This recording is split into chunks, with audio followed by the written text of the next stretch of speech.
Hello everyone! Today you are watching the series in search of a new workout technique and I'm in front of the Navitz Dojo in Köln-Rodenkirchen.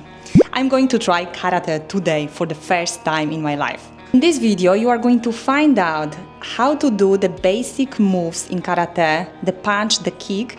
You will find out some tips about karate and the philosophy behind it. So if you are interested, turn on the English subtitles because the video is in German.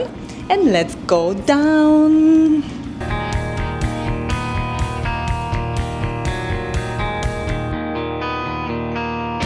So, hallo! Kannst du dich dann vorstellen und sagen, wie lange machst du Karate und was für Karate du machst? Ja, sagst du einfach etwas über dich. Hallo zusammen, ich bin Navid Nazar, ich mache seit 20 Jahren Karate, ich habe 2. Dan, ich habe mehrere Deutsche Meisterschaft geschafft, Europameisterschaft und dann war ich auch Teilnehmer bei Weltmeisterschaft. Und wir machen die Kyokushin Karate. Wir haben bei den Karate verschiedene Shotokan, Goju-Ryu, Kyokushin. Bei Kyokushin heißt Full-Kontakt Karate. Wir haben als 3 Teile: Technik, Kihon, Kata und Komite. Dass die alle 3 sind, verbinden zusammen. Es ist nicht so gut, wenn jemand kommt und sagt, ich kann nur Kata, ich bin nur Kämpfer, oder das funktioniert nicht. Du musst erstmal Kihon lernen, die Basic und die Techniken jedes alleine. Und danach lernst du die Kata, am Ende kommst du zum Kämpfen. Das Kata ist auch eine Kämpfen, aber durch die Schatten, die Gegner ist in deinem Kopf. Es ist nicht keine Gegner da, sondern du musst dir einen Gegner vorstellen, um mit denen zu kämpfen.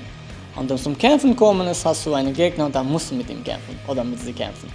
Ja. Ja, super. Ich glaube, wir wissen dann alles über Karate. Ich wollte fragen dann auch, was überhaupt Karate heißt und warum wir dann in Dojo barfuß trainieren. Also, Karate, alleine das Karate-Wort heißt leere Hände. Man sollte weiter erklären, sich verteidigen mit leeren Händen ohne Waffen.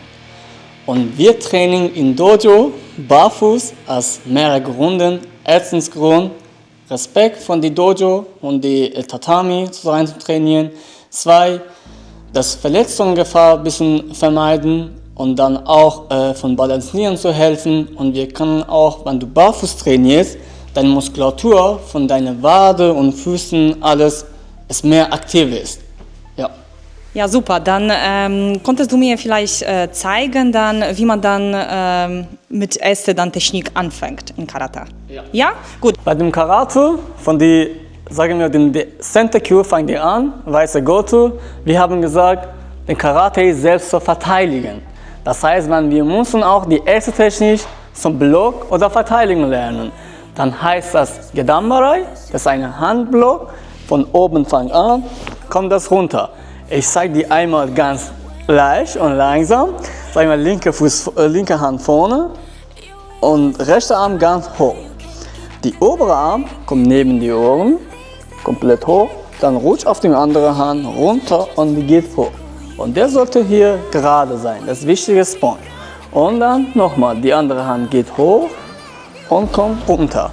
Das Wichtige ist, bei dem Block, das sollte die Hand von dem Kopf ein bisschen weit geht.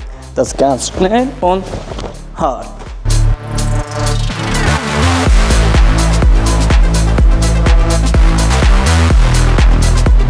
Ja, dann bei dem ersten Schlag, wir können auch Tsuki Chudan, als die Tsuki heißt das Schlag mit den Fäusten.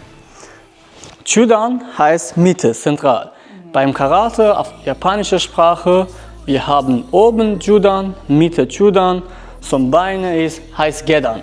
Das heißt, das ist ein Fuß bis zur Hüfte Gedan, Hüfte bis zum Hals Judan, Oberkopf heißt Judan. Wir wollten erst einmal Schlag zum Bauch oder Tsuki Judan so probieren. Ich stehe mal da vorne, kannst du besser sehen. Die Hand ist oben. Komm nach vorne. So weit ist hier gekommen, dreht, die andere geht zurück. Das kommt nach vorne, das geht zurück. Die beiden arbeiten zusammen. Alleine, das Hand hat keine Kraft. Schlag von vorne, die obere Hand kommt nach vorne, das hier dreht, das geht zurück. Nach der. Das Wichtige ist, die beiden zum Zusammenarbeiten.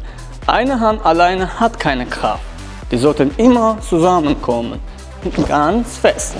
Und wir probieren jetzt. Das ist der erste Basic. Erster Basic-Schlag. Ja. Ja. Ich fange so an. Von da. Ja.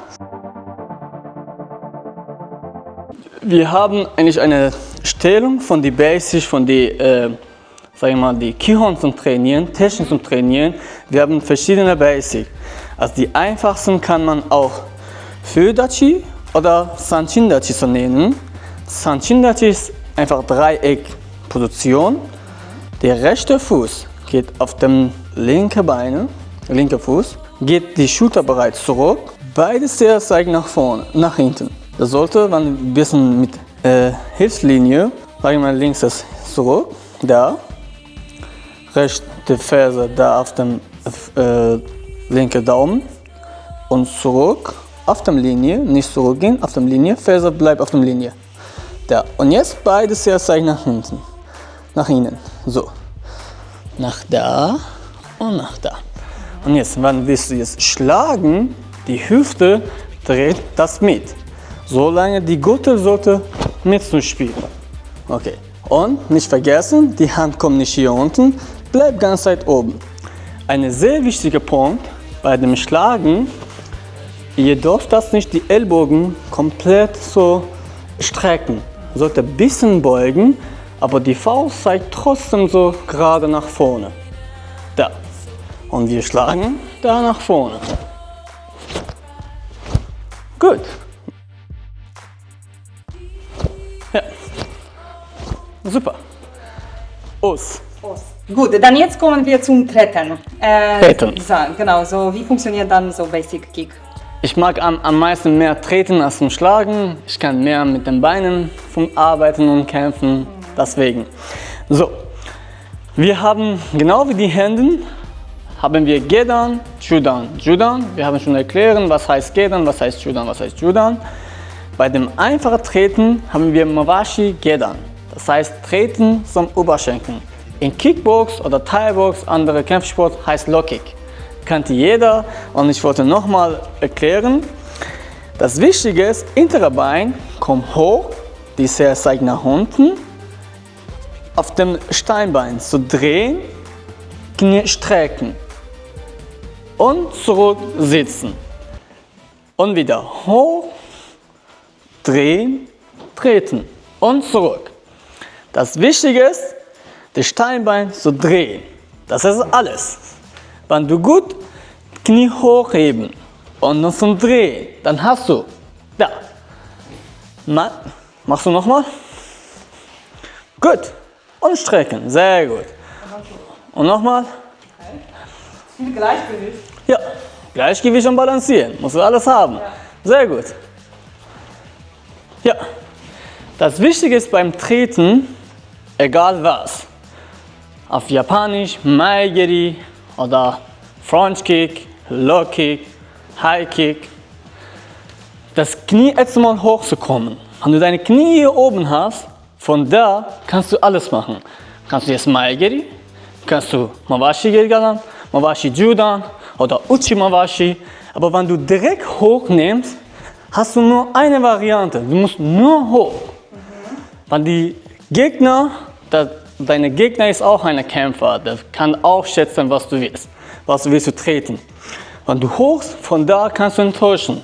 Ich kann von hier Maegeri treten, Uchi Mawashi treten, Low Kick treten oder High Kick treten.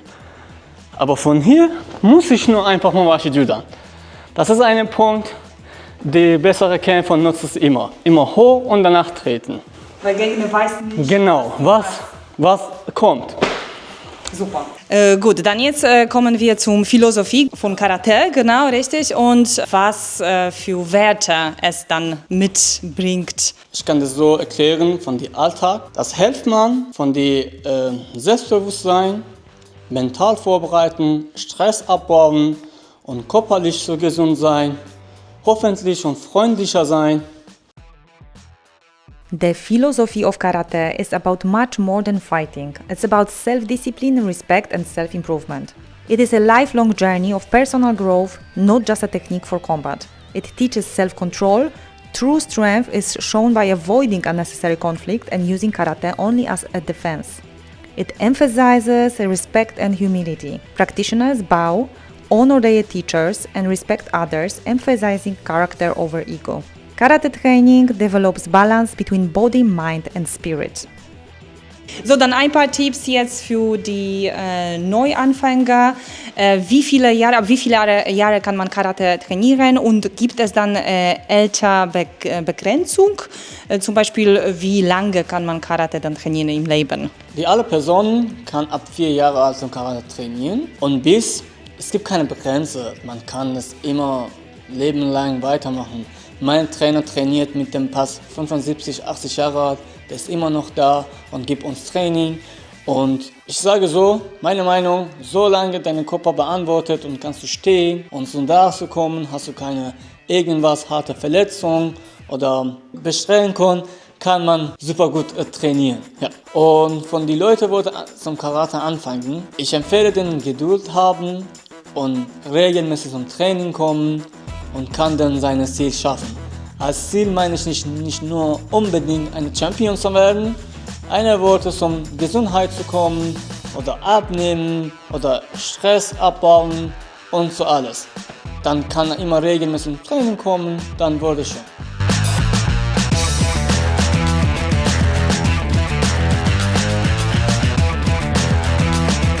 Navid showed me how to perform the first kata, Taikyoku Sono Ich, that is sequence of movements that simulates a fight against imaginary opponent. It's starting with a block followed by a step forward and a strike. It helps to build muscle memory and develop proper form.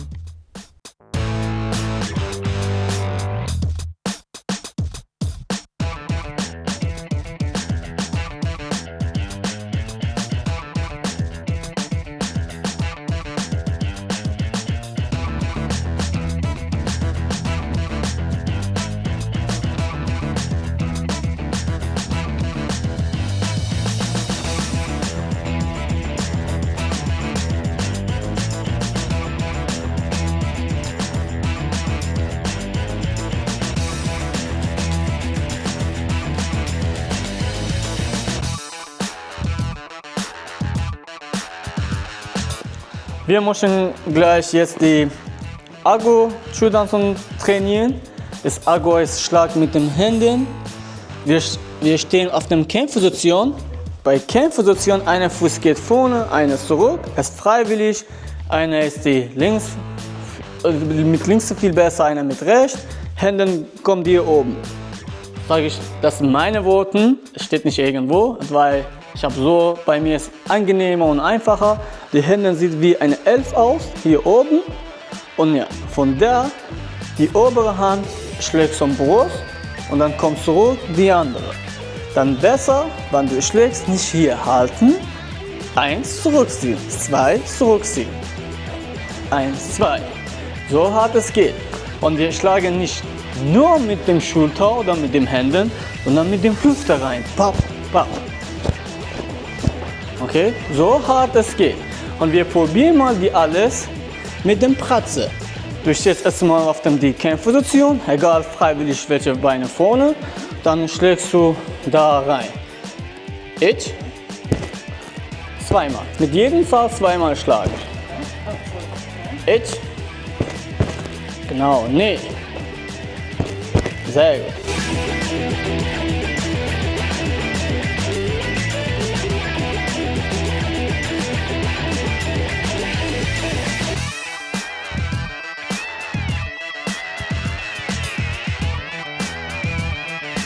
Okay, wir machen jetzt Kick. Wie am Anfang, wir haben die Mawashi-Ge dann gezeigt und beigebracht. Eva macht das jetzt vor. Ja, machen wir so dann linke Bein vorne, rechts zurück, Hände hoch, mit deinem rechten Bein da hier treten. Nach unten. Nach unten. Sehr gut. 1. Dreh mal auf den Fuß. Da rein. Sehr gut. Genau so. 1.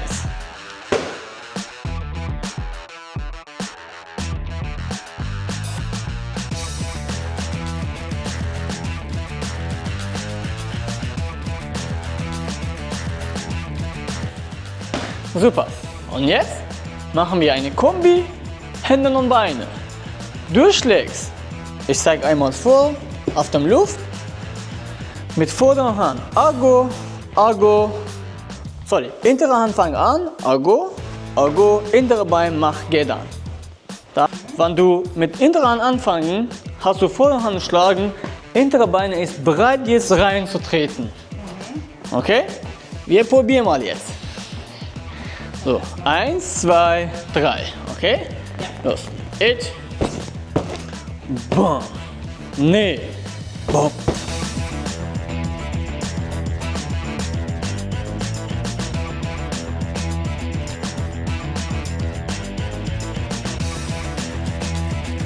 Okay.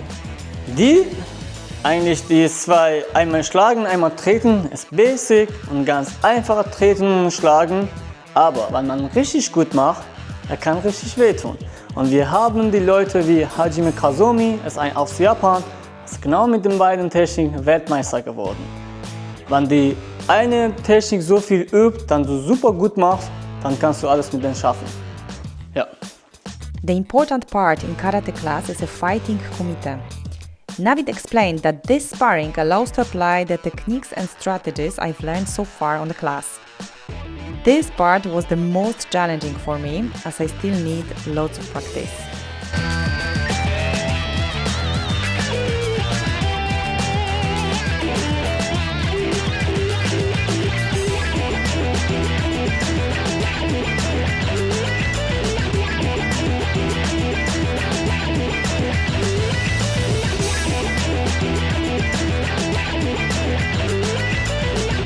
Was für Schützen braucht man dann für Karate? Also, von unserer Karate, Kyokushin Karate, wir kämpfen als Erwachsene ohne Schützen. Man hat Männer nur Tiefschuss, Frauen hat auch Tief- und Brustschuss. Der Rest, keine Handschuhe, keine Schienbeinschuhe, keine Helm. Kinder, sagen wir 8 bis 16 Jahre alt, hatten die Helm, hatten die Handschuhe, hatten Schienbeinschützen. Und ganz kleine Kinder hatten auch Brustschützen. So, that was my first karate training. What do you think, you guys? Let me know in the comments below. Do you want me to keep training or shall I stick to my fitness training? And I will link all the information about Navid's dojo below. So if you are interested, you can train with him. I will see you next time. Let me know if you want more videos like this. And see you. Ciao!